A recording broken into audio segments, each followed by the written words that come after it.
My mother forged my signature on a lease and tried to move my sister into my apartment while I was at work. The family says I'm choosing property over people. Hi everyone. Today's story will blow your mind, but really quick, if you enjoy this content, hit that subscribe button. Channel's been a bit quiet lately, and your support keeps it all going. Let's jump in. Original post. I, 29M, need some perspective because I'm starting to feel like I'm going crazy. I've worked really hard to get where I am. I'm a software engineer at a tech company, and after years of saving and living frugally, I finally bought a downtown loft 6 months ago. It's nothing extravagant, just a nice one-bedroom with exposed brick and big windows, but it's mine and I'm proud of it. The problem started almost immediately after I moved in. My mother, 52F, came to see the place, and her first words weren't congratulations. They were, "This must be costing you a fortune, Michael. Are you sure this is wise at your age?" I explained that I'd planned carefully, put down a solid down payment, and my mortgage is actually less than what I was paying in rent before. She just shook her head and said young people don't understand the value of money. Since then, every single conversation includes some variation of how I'm living beyond my means. Last week at family dinner, she announced to everyone that I'm house poor now and probably eating ramen every night to afford my luxury lifestyle. I make good money, I have a healthy emergency fund, and I budget carefully. I even showed her my budget spreadsheet once, but she dismissed it saying, numbers on paper don't mean anything when life happens. The weird part is that my sister Rebecca, 26F, has been going through a rough patch. She left her husband 6 months ago after catching him cheating, and she's been staying with our parents with her 2 kids, 4F and 2M. I completely understand that she needs support, and I've been helping where I can, babysitting, helping with groceries, even paying for the kids' daycare some months. But lately, Mom keeps making these comments about how my loft would be perfect for a young family, and how it's such a waste for just one person. She'll say things like, Rebecca was saying how nice it would be to have a place downtown near her new job, and, those kids need stability, not bouncing between grandma's house and wherever. Yesterday was the breaking point. Mom called me at work to say she'd found the perfect solution. She suggested I move back home temporarily, just for a few months, so Rebecca could use my loft to get back on her feet. When I asked how that made any sense, she said I'd save money on the mortgage, which I'd still be paying, help my sister, and it would be nice to have you home again. I said no, obviously. I'm not giving up my home. But she got upset and said I'm being selfish, that family helps family, and that I don't need all that space anyway. She actually said, what do you even do there besides sleep and play video games? For the record, I work from home 2 days a week, I have friends over regularly, and I'm dating someone who stays over sometimes. Rebecca texted me later saying Mom means well and maybe we could work something out. Perhaps she could stay there, just on weekends, or when the kids are too much for Mom. I love my sister and nephews, but I didn't buy a home to become a free hotel. Am I being selfish here? I worked hard for this place, but Mom's making me feel like a terrible person for not immediately offering it up to my sister. She keeps saying that when she was our age, family always came first, and she can't understand why I'm being so materialistic. Update 1, 2 weeks later. Well, things have escalated in ways I didn't expect. Thank you to everyone who commented on my original post. You helped me realize I wasn't losing my mind. After my post, I tried to have a calm conversation with my mother about boundaries. I explained that while I want to help Rebecca, giving up my home isn't reasonable or necessary. I offered to help in other ways.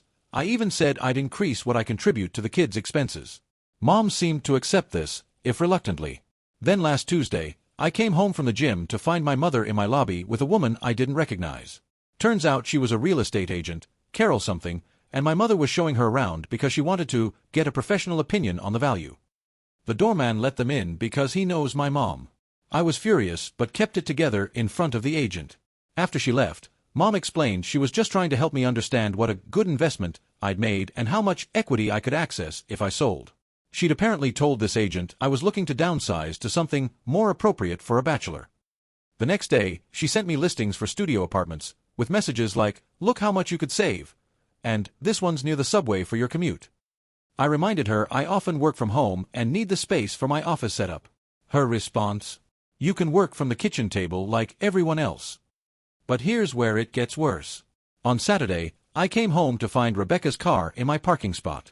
She was upstairs with the kids, having used the spare key I'd given Mom for emergencies. My nephews were jumping on my couch, Rebecca was making lunch in my kitchen, and their stuff was everywhere. Diaper bag, toys, tablets playing cartoons at full volume. Rebecca seemed genuinely surprised when I wasn't thrilled. Mom said you were at your girlfriend Sarah's place most weekends anyway, so we wouldn't be in your way. I haven't stayed at Sarah's place in weeks. We usually hang out at mine because it's bigger and more central. When I asked Rebecca to pack up, she got teary and said she just needed a break from Mom's house, and thought I wouldn't mind since it's just sitting empty. I helped her get the kids ready to leave, but then noticed she'd left a box of toys in the corner for next time. I changed my locks the next day and installed a Ring camera. I also had a serious talk with the building's concierge about not letting anyone up without calling me first, family or not. Mom is now giving me the cold shoulder. She told my dad I'm being paranoid and weird about my space. Dad, thankfully, understands my position but says he's staying out of it. Rebecca texted saying I'd hurt her feelings and she thought we were closer than that. She actually said, "I guess I know where I stand now." The real kicker. Mom sent a group text to our extended family about planning Thanksgiving. She wrote, "We'll have it at Michael's new place. He has all that space and it's time he hosted." I haven't agreed to this. I actually already have plans to go to Sarah's family's Thanksgiving. I'm holding firm, but the guilt trips are exhausting. Mom's latest tactic is telling everyone who will listen that I'm choosing property over people, and that she's worried about what kind of person I'm becoming. Update 2-3 weeks after the last update. The situation has gone completely off the rails. I need to document this because I'm honestly questioning if I'm being gaslit or if my family has lost their collective minds. After the Thanksgiving group text incident, I sent a polite but firm message saying I wouldn't be hosting as I had other plans. The responses were something. My aunt called me ungrateful, my cousin asked if I thought I was too good for family now, and my mother simply responded with a sad emoji. I thought that would be the end of it, but last Monday I got a call from my credit union. They wanted to verify some unusual activity. Someone had called trying to get information about my mortgage, claiming to be me.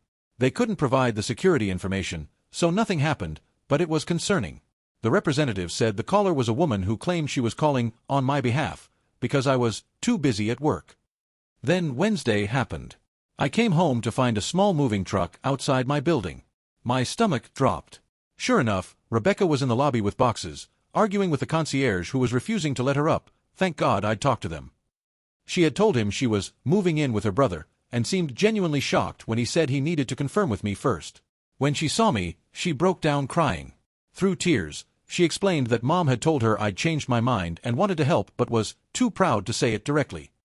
Mom had apparently been telling Rebecca for days that I was warming up to the idea and just needed a little push. Rebecca had given notice at her friend's place where she'd been couchsurfing and thought today was moving day. I felt terrible for her. She'd been manipulated too. I helped her call her friend and thankfully could move back, but the kids were confused and upset. My nephew kept asking why they couldn't see Uncle Michael's house. It was heartbreaking, but I stayed firm. That night, all hell broke loose. Mom called me screaming, that I'd humiliated Rebecca and traumatized the children. She said I was sick in the head for playing these games, and that she didn't raise me to be this cruel. When I tried to explain that I'd never agreed to any of this, she said, "Actions speak louder than words, and your actions show you don't care about family." The next morning, I woke up to 47 missed calls. 47. Turns out Mom had told everyone I'd invited Rebecca to move in and then changed my mind at the last minute as some kind of power play. My phone was blowing up with messages from relatives I haven't spoken to in years, all condemning me for my cruelty. I had to take a day off work to deal with this. I called Rebecca and we had a long talk. She finally admitted that Mom had been pressuring her for weeks, saying things like, "Michael wants to help but doesn't know how to offer," and "He's just waiting for you to make the first move." Rebecca had been reluctant but Mom wore her down, convincing her I was too emotionally stunted to express my desire to help directly. I sent a family-wide email with a clear timeline of events, including screenshots of messages where I'd explicitly said no to various proposals. The responses were mixed. Some relatives apologized for jumping to conclusions. Others doubled down, saying I was technically correct but morally wrong. Dad finally got involved. He called me privately and said Mom has been spiraling about Rebecca's situation and has convinced herself that my loft is the solution to everything. He used the phrase, "fixated," and admitted he's concerned about her mental state. He's been trying to get her to consider therapy, but she insists the only problem is my selfishness. The plot twist. I found out from Dad that Mom has been telling Rebecca she'll pay half the mortgage if Rebecca moves into my place. Where was this money when I was saving for years for my down payment? Apparently, it's from their retirement fund, which Dad obviously isn't okay with. I'm now looking into security systems beyond just the Ring camera. I've also had to block several family members on social media because they keep posting passive-aggressive things about family values and people who forget where they came from. Sarah has been incredibly supportive through all this, but I can tell it's stressing her out too. She asked if my family is always this intense, and I had to admit that this is new territory even for them. Update 3, 6 weeks after the last update. I need to share what's happened because I'm still processing it myself. This will probably be my final update because, well, you'll see. After my last post, things were relatively quiet for about 2 weeks. I thought maybe the family was finally accepting my boundaries. I should have known better. 2 Mondays ago, my mother asked to meet for coffee to clear the air. Against my better judgment, I agreed. She seemed different, calmer, more like her old self. She apologized for the pressure and said she understood my position. She even acknowledged that she'd been unfair to both Rebecca and me. We had what felt like a real conversation. She admitted she'd been panicking about Rebecca's situation and projected her own fears onto me. She said she was proud of what I'd accomplished and sorry for making me feel otherwise. I left feeling hopeful that we could move past this. Then she asked if I could help her with something on my computer. She needed to print some documents for Rebecca's lawyer, divorce proceedings. I said sure, we could go to my place after coffee. Looking back, I should have seen the red flag, but I was so relieved by her apparent change of heart. When we got to my loft, she asked to use the bathroom while I set up the laptop. She was gone for a while, but I figured she was just looking around. She'd only been there twice before, so I didn't think much of it. She came back, we printed the documents, and she left with another apology and a hug. I felt like maybe we'd turned a corner. Fast forward to last Tuesday. I got home from work to find an envelope taped to my door. Inside was a lease agreement for a studio apartment across town. The lease was in my name, starting in 30 days. There was also a sticky note in my mother's handwriting, all taken care of. Time to do the right thing. Mom. I was confused until I opened my door. My loft looked different. Subtle changes, but I noticed immediately. There were child safety covers on my outlets. A pack of diapers on my kitchen counter. Kids' cups in my dishwasher. A Paw Patrol blanket folded on my couch. In my bedroom, there was a portable crib set up in the corner. Rebecca's jewelry box was on my dresser. Her clothes were hanging in my closet. The absolute audacity took my breath away. They'd been slowly moving things in, probably during multiple visits. That bathroom break. She was likely unlocking a window or checking my schedule posted on my home office calendar. I called Rebecca immediately. She seemed confused at first, then admitted Mom had been bringing stuff over for when we visit, but promised it was temporary. She claimed she didn't know about the lease or the full plan. Whether that's true or not, I don't know anymore. I was done. Completely done. I called a locksmith for an emergency lock change that night. I packed every single item that wasn't mine into boxes and had them delivered to my parents' house the next day. I also called the landlord of the studio apartment and explained the situation. Thankfully, since I hadn't signed anything, he was understanding. But here's where it gets absolutely insane. Thursday morning, I woke up to pounding on my door at 6 a.m. It was the police. Someone had called in a welfare check, claiming I was having a mental health crisis and had barricaded myself in my apartment. It took an hour to convince them I was fine. The officer let slip that the caller had mentioned I was acting erratically and destroying family property. An hour after the police left, my doorbell camera caught my mother, Rebecca, and my Aunt Patricia approaching with what looked like cleaning supplies and suitcases. The concierge turned them away, and I have video of my mother telling him I was sick and needed family intervention. That was my breaking point. I called my lawyer friend James, and we drafted a cease and desist letter. I also started the process for a restraining order, which I never imagined I'd need against my own mother. The family explosion was nuclear. I'm apparently dead to half my relatives. My cousin called me a sociopath. My aunt sent a 3-page letter about how I've spit on everything family means. The messages got so bad I had to change my phone number. But here's the thing, a few family members have quietly reached out to support me. My cousin Jennifer admitted Mom had tried similar things when she bought her house years ago, but not to this extent. My Uncle Thomas said he's been warning my dad for months that Mom needed professional help. Dad finally put his foot down. He told Mom either she gets therapy or he's considering separation. She apparently broke down and admitted she's been having severe anxiety about Rebecca and the kids being homeless. They're not. They have a place, just not as nice as she wants. Rebecca and I had one final conversation. She swears she didn't know the full extent of Mom's plan but admits she let herself believe it would somehow work out. She's now in therapy too and has apologized genuinely. I told her I need space from the entire family for a while. As for me, I'm in therapy now too because this whole situation has been insane. Sarah and I are stronger than ever. She jokes that if we can survive this, we can survive anything. I've also installed a state-of-the-art security system and have documented everything in case I need it for legal purposes. The silver lining. I've started connecting with chosen family friends who've become my support system. My home feels like mine again. I'm planning to host Friendsgiving this year with people who respect boundaries and don't try to secretly move into my apartment. I know some of you will think I went too far with the legal threats. But I realized that my mother's behavior wasn't going to stop with gentle boundaries. She'd convinced herself that taking over my home was somehow helping everyone, and no amount of talking was going to change that delusion. Sometimes protecting your peace means making hard choices.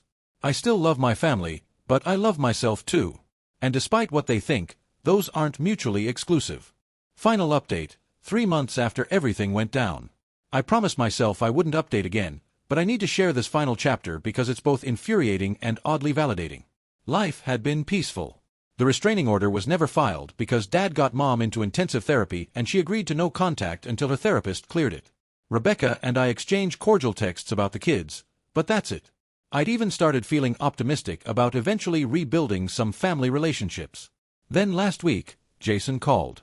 He never calls, so I knew something was up. Dude, did your mom seriously put a deposit down on an apartment for you?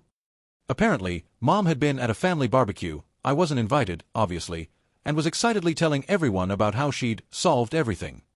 She'd found me a perfect studio apartment near their house, already paid the security deposit and first month's rent, and was planning to surprise me with the keys for my 30th birthday next month.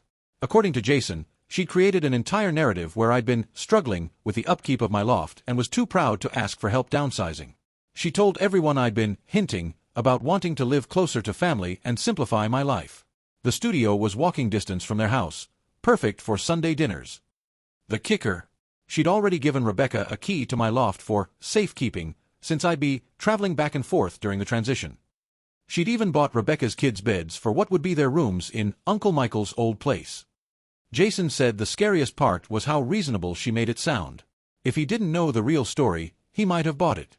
Several relatives were congratulating her on being such a thoughtful mother. I sat with this information for about an hour, then made a decision. I called the landlord of the studio. Sure enough, there was a lease application in my name.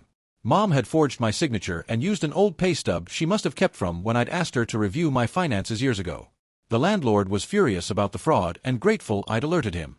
I then did something that felt both necessary and heartbreaking. I called Adult Protective Services for a consultation. Not to report Mom, but to understand my options. The social worker was incredibly helpful and suggested that Mom's behavior might indicate a larger issue that needs professional evaluation beyond just therapy. I also called Dad immediately. The man sounded defeated. He'd had no idea about this new plan. Apparently, Mom had been telling him therapy was going great and she was respecting boundaries. In reality, she'd been planning this for weeks, possibly months. The confrontation was swift. Dad drove Mom to her therapist for an emergency session. The therapist, learning about the secret apartment and forged lease, recommended a psychiatric evaluation. Mom apparently had a complete meltdown, accusing everyone of conspiring against her and insisting she was just trying to keep the family together. The evaluation revealed what the therapist had started to suspect. Mom was showing signs of severe anxiety disorder with obsessive-compulsive features, particularly around family and control. The stress of Rebecca's divorce had triggered something that had probably been building for years. It's been a week since all this came out. Mom is now in an intensive outpatient program and on medication. Dad says she's starting to recognize that her behavior wasn't normal, though she still insists her intentions were good. Rebecca reached out with a genuine apology. She admitted she'd known about the studio but thought it was just Mom venting fantasies. She's been in therapy working through her own issues and recognized she'd been enabling Mom's behavior by accepting the narrative that I was somehow the problem. The family is split, but in a different way now. Some relatives are appalled that Mom went this far and have apologized for not seeing the pattern.